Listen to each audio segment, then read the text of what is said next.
রাইসা আবারও গিয়ে থানায় নন্দিনীর সাথে দেখা করবে আগামী পর্বে। বিস্তারিত জানতে সম্পূর্ণ ভিডিওটি দেখতে থাকুন। আসসালামু আলাইকুম প্রিয় দর্শক, সবার কি অবস্থা? হাজির হয়ে গেলাম দীপ্ত টিভির নিবেদিত ভালোবাসার আলো আঁধার নাটকের ৩১৪তম পর্বে কী সব ঘটতে চলছে তার অগ্রিম খবর নিয়ে।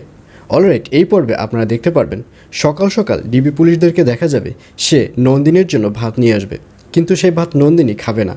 তখন ডিবি পুলিশ বলবে, ভাত যদি খান তাহলে খান, আর যদি না খান পরে কিন্তু এটাও পাবেন না। এই বলে ডিবি পুলিশরা চলে যাবে।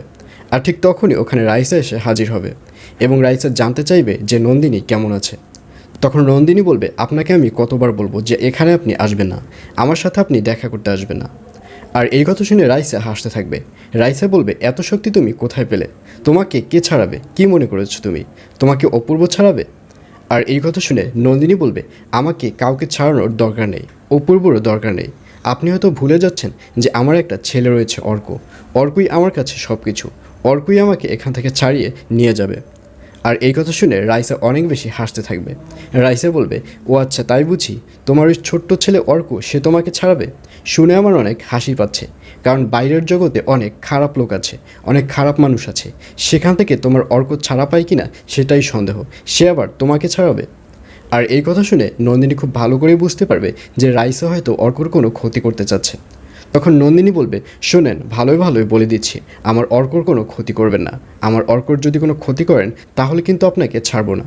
আর অন্যদিকে অপূর্বর ছোটো ভাইকে দেখা যাবে সে তানিকে তাদের বাসায় ডাকবে, এবং তানি যখন আসবে তখন অপূর্বর ছোটো ভাই বলবে, ভাইয়ার মন মানসিকতা বর্তমানে অনেক খারাপ, আমাদের উচিত এই মুহূর্তে ভাইয়ার পাশে দাঁড়ানো এবং ভাইয়াকে আশ্বাস দেওয়া। সুতরাং আমরা কিছুতে এই কাজগুলো পারছি না। আপনি তো ভাইয়াকে অনেক ভালোবাসেন, এবং শুধু ভাইয়াকে নয়, আমাদেরকে এবং আমাদের ফ্যামিলির সবাইকে ভালোবাসেন।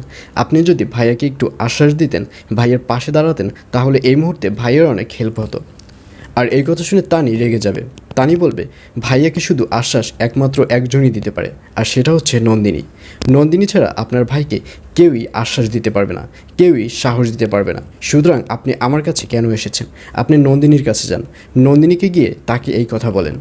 এই বলে তানিকে দেখা যাবে সে রাগ করে ওই বাসা থেকে বেরিয়ে যাবে। আর এইসব কথা শুনে অপূর্বর ছোটো ভাইও রেগে যাবে। অপূর্বর ছোটো ভাই বলবে, আসলে আমি ভাবতাম যে আপনি অনেক ভালো মনের একজন মানুষ, কিন্তু আপনি যে এইরকম মানুষ সেটা আমি কল্পনা করিনি। তখন তানি বলবে, হ্যাঁ, আমি অনেক খারাপ মানুষ, আমি অন্যকে ভালোবাসা তো দূরের কথা, নিজেকেও ভালোবাসি না। এই বলে বাড়ি থেকে রাগ করে চলে যাবে তানি।